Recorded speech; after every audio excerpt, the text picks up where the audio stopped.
امام احمد بن حنبل رحمہ اللہ علیہ کو امام اہل الحدیث بھی کہا جاتا ہے. اس کی وجہ یہ ہے کہ امام احمد کو 1 ملین 10 لاکھ حدیثیں یاد تھیں. 10 لاکھ حدیثیں یاد تھیں. اور 10 لاکھ حدیثیں کیسے یاد ہو سکتی ہیں؟ اس دماغ میں آ سکتی ہیں جس دماغ کے اندر ڈسٹریکشنز نہ ہو, جس دماغ کے اندر گاربیج نہ ہو, جو دماغ پیور ہو. اس میں ایک امپورٹنٹ پوائنٹ یہ ہے کہ آج ہمیں اتنی انفارمیشن مل رہی ہے کہ ہم کہتے ہیں بس یہ بھی سیکھ لیں, یہ بھی سیکھ لیں, یہ بھی سیکھ لیں. اب ہم نیشنل جغرافی کیوں دیکھتے ہیں؟ آسٹریلیا کی گائے کیسے دم ہلاتی ہیں اور افریقہ کی گائے کیسے دم ہلاتی ہیں, یہ ہمیں سکھا رہے ہوتے ہیں. اور ہم بیٹھے کے گھنٹے دیکھ رہے ہوتے ہیں کہ ان کی گائے ایسے دم کیوں ہلاتی ہے اور ان کی گائے ایسے دم کیوں ہلاتی ہے. یہ سب ڈسٹریکشن ہے, یہ سب ڈسٹریکشن ہے. ہمیں یہ ساری انفارمیشن نہیں چاہیے زندگی گزارنے کے لیے, نہ دین کے لیے نہ دنیا کے لیے. اسی لیے نبی کریم صلی اللہ علیہ وسلم کی حدیث ہے کہ اللہ کی دعا ہے کہ اللہم انی اعوذ بک من علم لا ینفع, اے اللہ مجھے اس علم سے بچا لے جس کا کوئی فائدہ نہیں ہے اور اس کا کوئی فائدہ نہیں ہے. تو امام احمد بن حنبل رحمہ اللہ علیہ کو 1 ملین حدیثیں یاد تھیں.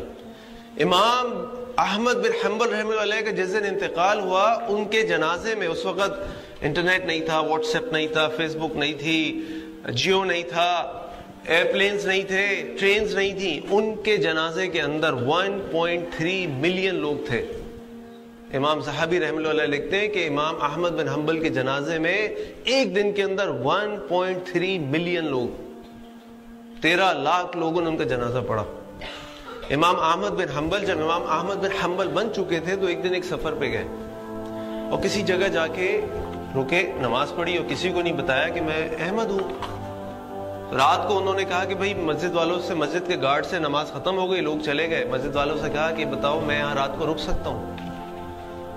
تو ان کو کہا کہ نہیں آپ رک نہیں سکتے. بھائی مجھے رکنے دو, میں مسافر ہوں. نہیں آپ نہیں رک سکتے.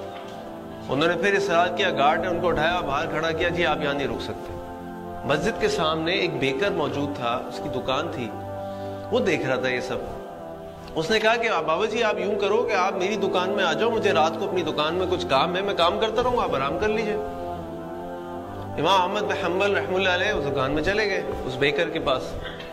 رات بھر وہ دیکھتے رہے کہ وہ بیکر مسلسل استغفر اللہ استغفر اللہ استغفر اللہ استغفر اللہ پڑھ رہا. اس سے پوچھا یہ تم عمل کیا کر رہے ہو؟ انہوں نے کہا میں استغفر اللہ استغفار پڑھ رہا ہوں. یہ تم کب سے کر رہے ہو؟ بہت عرصے سے کر رہا ہوں. کیوں کر رہے ہو؟ یہ عمل میں اس لیے کر رہا ہوں کہ میں اس استغفار پڑھنے سے مجھے فائدہ یہ حاصل ہوا کہ میری ہر دعا قبول ہوئی. تمہاری ہر دعا قبول ہوئی؟ امام احمد نے پوچھا. میری ہر دعا قبول ہوئی سوائے ایک دعا کے. ان کا وہ کیا دعا ہے؟ وہ دعا یہ ہے کہ میں امام احمد بن حنبل سے مل سکوں. اور امام احمد بن حنبل رحمہ اللہ علیہ اس کے سامنے موجود تھے, کہا میں احمد بن حنبل. یہ